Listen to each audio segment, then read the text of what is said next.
Despite a huge focus on its all-new Aria SUV and full electrification in the future, Nissan knows that not all of its customers are ready to make the jump to an EV just yet.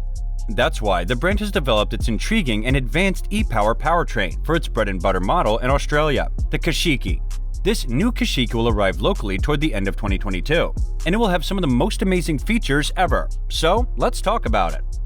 Hey everyone, welcome to our channel. In today's video, we are going to talk about Toyota's 2023 Qashqai e-Power. Make sure you stick with us till the end of the video to find out everything about this new model. The Nissan Qashqai has been recently reborn in February with the reveal of the all-new third generation that will launch down under next year. But exactly when remains a mystery for now. But is it worth the wait? Nissan was once a spearhead for electric vehicles, or EV development, but the Japanese brand's progress seems to have stalled. Instead, it has created a new take on electrification for those who aren't quite ready for a fully electric car. It's called the Qashqai e-Power, and it's supposed to offer the driving experience of an EV with the flexibility of a petrol engine.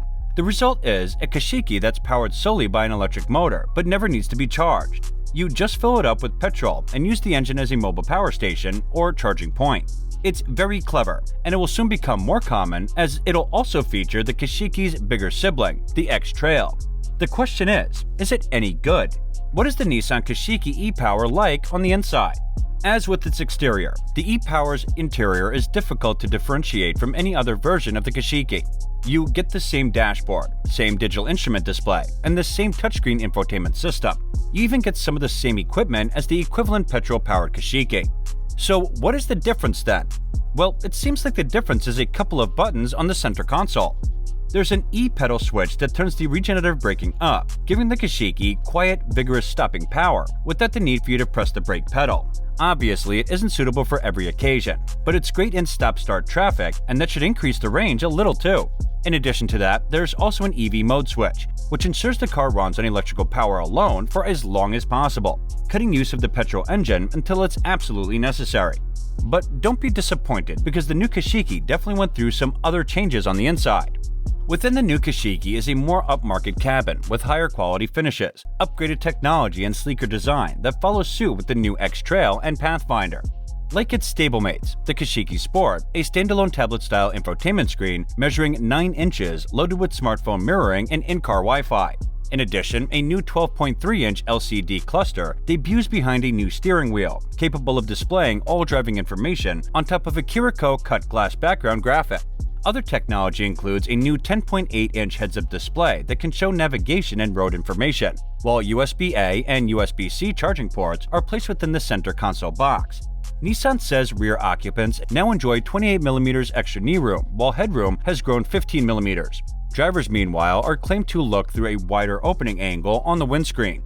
Furthermore, safety has been overhauled with the new Qashqai finally welcoming AEB, Smart Cruise Control, and autonomous stop-start driving, all within ProPilot driver assistance, which adds a full suite of active safety technology. There's also a center airbag up front to keep the front occupants apart during a crash. So even if this SUV looks pretty familiar, Nissan says the new Qashqai is a more muscular, sharp, and modern take on unmistakable styling, which is developed in its UK design studio.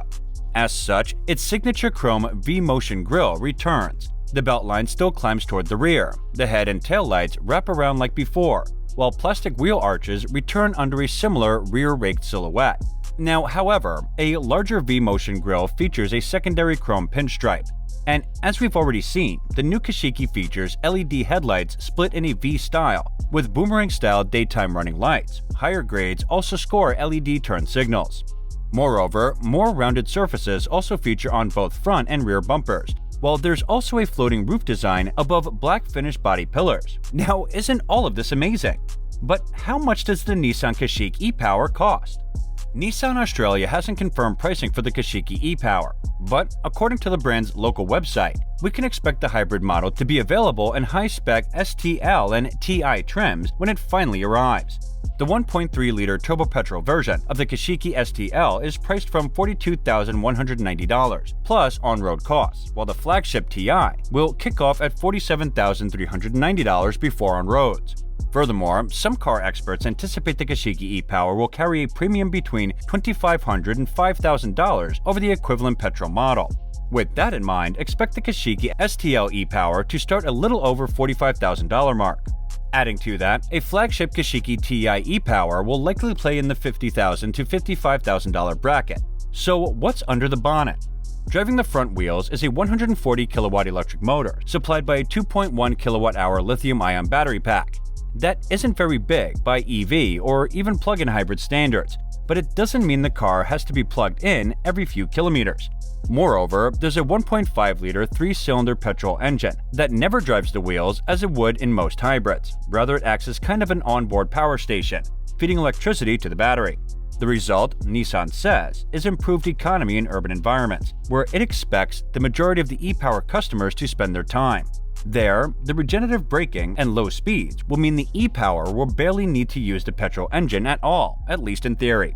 Therefore, efficiency is the key selling point of this e-Power system, and the official figures suggest it'll burn just over 5.0 liters of petrol every 100 kilometers. That's about a liter less than the claim for a petrol-powered Qashqai. But according to a test drive which included city centers, country roads, and motorways, revealed a much less obvious improvement. That said, the e-Power version Qashqai is considerably more powerful than the petrol models. Where the petrol engine produces 110 kilowatts, the e-Power gets 140 kilowatts, and that means that the 0 to 100 km/h time falls to 7.9 seconds, a whole second faster than the petrol version. That might not make a vast amount of difference, but with the instant get up and go of an electric motor, the e-Power feels a little more potent than its siblings. Talking about its performance and handling, driving the new Qashqai are a range of electrified powertrains, kicking off with a 12-volt mild hybrid system, complementing a carried-over and updated 1.3-liter petrol engine, offered with a 6-speed manual. Depending on the model, front-wheel drive Qashqai variants can have the 1.3-liter petrol engine with either a 103 kilowatt, 240 Nm or 116 kilowatt, 260 Nm tune. Four-wheel drive or CVT automatic-equipped variants are only available with the higher 116 kilowatt, 270 Nm output grade. Above this is Nissan's range extender hybrid variant, using what is called e-Power technology, based on a 1.5-liter petrol engine. It exclusively charges a battery, which then powers a 104 kilowatt, 330 Nm electric motor, providing drive. To balance the added weight from these new battery-based powertrains, Nissan has invested heavily into lightweighting its platform and shaving 60 kilograms from the Qashqai's body in white. Therefore, Nissan's previously outlined front-wheel drive cars will score a McPherson strut front suspension and a torsion beam rear. Meanwhile, all-wheel drive cars score a more advanced multi-link setup up back, promising better handling and improved ride. So the e-Power system might work well for those who stick to city centers or the suburbs, where the petrol engine won't have to do much work, and there's no need for a charger at home. It also has the ability to do that while still covering long distances, without the need for lengthy charging stops. Just fill the tank and drive for another few hundred kilometers. However, for those who regularly cover long distances, it will be no more economical than a petrol-powered Qashqai. And if you have some off-street parking, a plug-in hybrid will be more efficient around town, and just as good at long hauls. And this is it for today, guys. What are your thoughts on today's video? Let us know in the comments section below. And if you like this video, don't forget to give it a thumbs up and subscribe to our channel. And thank you for watching.